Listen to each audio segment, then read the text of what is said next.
Hey everyone, it's Vault Fox, and for today's video I will finally be showing you how I put together the jetpack and backplate for my Bo-Katan cosplay. This jetpack was the last thing that I needed to finish on this costume, and I started building this costume in November of 2020, so it was literally the week that that episode, The Heiress, came out from The Mandalorian. I've been working on this costume for 2 years, basically. I am very happy to finally be done with it. A lot of months, a lot of things happened in those past 2 years, but I also just wanted to remind you that these things take time, and if it takes you more than a year to make a costume, it's totally okay. Sometimes I just really need to hear that, especially this year. Before I get into the tutorial, I do want to shout out all my Patreon supporters for all of their generous support of my work, as well as awesome people to chat with on Discord, and if you would like to join them, you can head over to patreon.com/vaultfox. We would love to have you over there. People are now, sending me pictures of all of the lime green things that are in their areas. We even have our own little channel for it. It's really funny and really wholesome, and honestly, I appreciate that my legacy on the internet is going to be at any time someone looks at this color green, they think of me, so I appreciate it. I really do. With that, let's actually start the tutorial. So let's start with a brief rundown of the files and the pieces that I ended up using for the backplate and the jetpack. The back piece, I'm using 3D files from Command FX, and those files also include the neck pieces, while the jetpack that I have is actually a resin cast that I got from Redmanstudioworkshop. If you would rather 3D print your jetpack, Command does have that file as well, and it's actually the master file that was used for the resin cast that I have here, so it will, it'll look similar if you end up using that file. I tried to 3D print this jetpack, I really did, but after like 4 consecutive times of it failing, for no reason, it would just kind of just stop halfway through. I just kind of gave up. I was also at the very end of the project at the end of 2021, and I just didn't want to deal with it anymore, so I decided to splurge and invest in this resin cast. The cast itself is, in my opinion, it's just fine. It's not the greatest resin cast I've ever gotten, and it's not the cleanest, and to be honest, it was missing a lot of parts. There was a small greebly connector that connects the cone to the middle thruster that was missing. There were also hooks missing for the jetpack itself to insert into. Those weren't included with the harness that I was provided with. It also took a lot of time to get to me. I ordered it at the end of 2021. Actually, I'm almost positive I ordered it right after we got back from C2E2 because I said I'm just gonna treat myself to a resin cast. I was told that the cast would get to me by the end of February. Had kind of a runaround there, and I ended up only getting it in, I want to say June or July. I'll have to actually go look back in our messages and see when I got it. It was a bit of a long wait. I always had to be the person to reach out and say, hey, what is the status of what's going on? Just know that going into it, it did take a little bit of time. While the resin cast itself is obviously serviceable, it wasn't the cleanest cast. One of the larger issues that I had was resin around the outside of the square opening on the back was extremely fragile and prone to breaking. I could break it with just my finger. I was able to fix this in the end, and I'll show you how I do that later on, but I do just want to make you aware of that in my whole experience in case you do end up purchasing one of these for your own, which, by the way, everything I talk about in this video was purchased with my own money. But if you don't have the money for one or would rather use materials you're more familiar with, there are lots of different ways to pattern out this jetpack. I've seen some patterns on Etsy for making it out of stuff like EVA foam, seen some Warbler patterns, and you could always 3D print it with those files that I mentioned before. You can split it into multiple pieces so you're not just trying to, print all of the jetpack at one go like I was. I was trying to brute force it. I just didn't have the patience, so there's many other ways to go about doing it if you don't want to do a resin cast like I'm doing. Speaking of 3D printing, let's head over to my computer so I can show you how I scaled everything and printed out the backplate and neck piece. I printed this file out at 100% scale, which is scaled to Katie Sackhoff's measurements, which are 5'6", which made scaling all of the armor and everything to my own body super easy because I'm 5'6". If you're shorter or taller, you might need to fiddle with the scaling a bit, but I ended up printing this at 0.28mm layer height, and it took about a day or so to finish. I also absentmindedly left this on the floor of my shop and stepped on it, creating more work for me in the form of this little dent in the bottom here, so things like that just happens around here. I step on my prints because I just don't put them in the right place where they should be. For the neck pieces, these were pretty simple to print out as well. I just placed them on their sides and printed them out at 0.28mm layer height. If you want some other tips on how to print armor or how to scale things, I do have a couple older videos on the subject linked below that you can check out. But just remember, a lot of 3D printing is trial and error, so don't be afraid to try something, print it out, and if it fails, you just try something else. That's honestly how I learned how to orient and scale all of my prints, and a lot of the knowledge that I have on this channel was literally from that and just doing a lot of Google deep dives. All right, so now that I have all of my prints printed out, I can finally get around to getting rid of all of these layer lines and smoothing everything over. The first thing I had to do was try to Bondo over my little accident on the back plate. In retrospect, using a higher build formula of Bondo would have been better. I was just really lazy and tried to brute force fill it with this like thinner Bondo, and it worked in the end, but it took like 4 to 5 layers of the stuff, so who's to say if that was really the win that I think it was? As for the other layer lines, I took some 120 grit sandpaper in my mouse sander and began to sand down the lines as best that I could. You could also hand sand with a sanding block if you like, but I find using a mouse sander makes the process go much quicker. You just have to be careful not to put too much pressure on your 3D print or else you risk like ripping the walls of your print away. Almost always, if you find yourself ripping into the walls, you either A, didn't have enough walls in your settings on your slicer, or B, you were using too much pressure whenever you were sanding on the print itself. Let the sander do the work for you. After I got most of the layer lines down, I then took out some photopolymer resin and began painting on a thin layer all over the backplate. This is the stuff used in UV printing, so be very careful when you're handling this outside of a printer. You absolutely must be wearing a respirator, nitrile gloves, and work in a well-ventilated area away from any pets, children, even any other people who are not wearing protection, because this stuff is nasty. If you can't do that, don't use this method. There are plenty of other ways to smooth your 3D prints without this stuff, one of which I will be sharing later on in the video. Once I had that layer of resin on the backplate, I placed it out in the sun to cure for about 15 minutes or so and brought it back in to spray down with some isopropyl alcohol to clean off any of that uncured resin. Just be careful if you live in a hotter climate than I do, because if you leave PLA out in the sun too long, it can definitely have a bad time and it can warp and even melt. You could use a homemade UV curing box to cure your prints in if you are worried about leaving prints out in direct sunlight where you live. I then repeat all those steps 2 more times, where I end up with 3 layers of resin on the backplate, and I get to sanding this layer of resin down. Sanding the resin down just takes a quick pass of 120 grit sandpaper on my mouse sander, and it's honestly looking pretty smooth for what it's doing. I just need to give it a coat of filler primer and it was pretty much ready for paint. 6 months later. Okay, so now it's July of 2022 and I finally got my Jetpack resin cast in. I started by doing a little bit of cleanup around the edges along the back opening, and I just used some plastic clippers for this, but just make sure to wear some safety goggles because I definitely got hit in the forehead with a piece of this stuff. It was almost worse than removing 3D printed supports, the way that it was just going everywhere.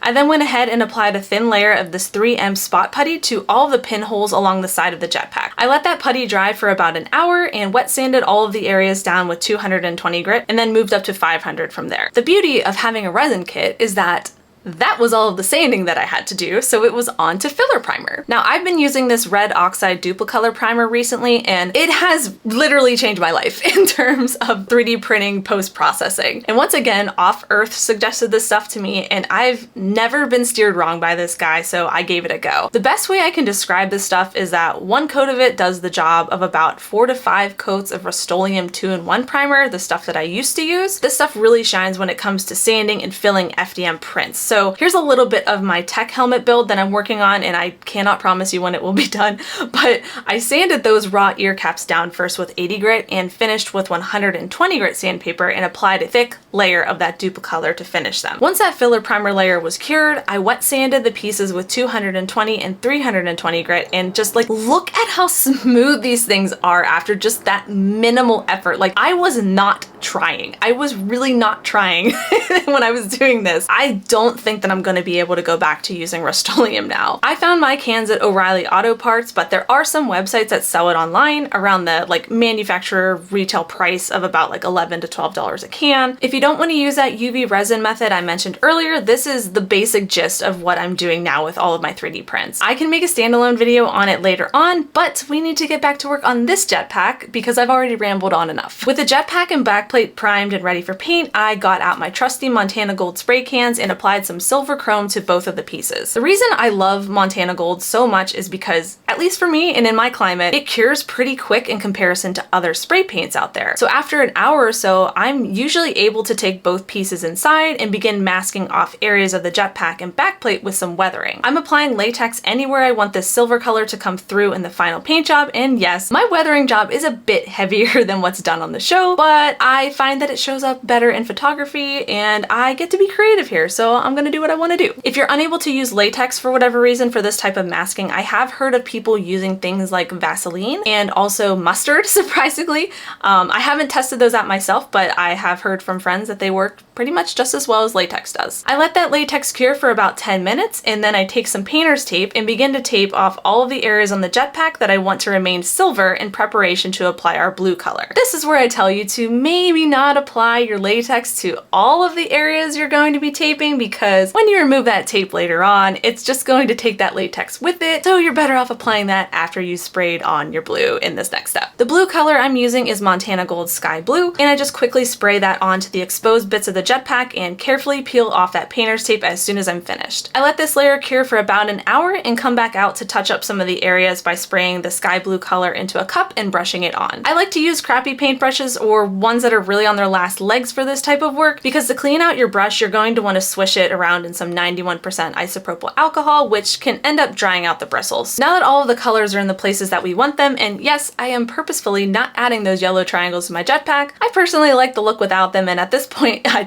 really just didn't feel like doing any more masking. It's time to get to weathering this Jetpack. I always like to start my weathering with some sort of airbrushing, and in this case, I'm using a mixture of Vallejo black and this blue color that I can't find because my garage is a mess and all of my supplies are everywhere. But basically, I mixed them in a 1-to-1 ratio and then sort of outlined the Jetpack with my airbrush strokes. It looks really dramatic here, but with the steps to come, it's going to get toned down. Also, don't forget to airbrush the bottom of your Jetpack, or else you're going to have to go through the whole process of cleaning out your airbrush and putting it away, only to realize you have to spray that one spot like I did. While that bottom bit is drying, I painted up some of the other greebly bits, like the cone and the little antenna attachment here. Brian also resin printed me out some of the missing greebly connector that I mentioned earlier, and I secured the cone and antenna to the top of the middle thruster later on with some super glue. Though in the process of me weathering the Jetpack, they actually broke off, so I reattached them with a stronger 5-minute epoxy glue that I did off camera. This is also the time that you're going to want to go back and remove all of that latex masking that we did earlier. You can use your finger to remove it. You can use a metal pick, kind of like what I'm doing here. Honestly, this is probably one of my favorite things to do with weathering. I love scratching off all of the latex and removing all of that to show this really nice, cool chipping effect that we're getting here. With the Jetpack dry and greeblies attached, it's time for the final step, and that's giving it an oil wash. For this oil wash, I just took a couple colors in the burnt sienna to brown range and dabbed a bit of it into a small cup. I then just took some naphtha, which is a type of oil paint thinner, though you can use, mineral spirits or something of the like if you have that on hand, and I thinned it out to create a wash. Then I just took a paintbrush and started to paint it all over my Jetpack. I love using oil washes these days on my armor because it creates so many layers of grime and dimension to a piece. I also take a blue shop towel and pour a bit of naphtha directly onto it to dab away any of the excess wash as I'm painting it on. Doing this allows me to take away the wash and place it onto different parts of the piece, resulting in like a bit of a more natural finish. You can experiment with doing different color layers of oil wash to give it even more dimension, or you can just use the one color like I did. I ended up liking it just fine. Weathering is really where I just like to kind of get messy and just go with it, and yeah, you can certainly go too far with weathering, but I also just find that it's just as easy to tone it back down if you really need to, so just have fun with it. And side note, everything I've been doing in this video, I have been doing on the backplate as well.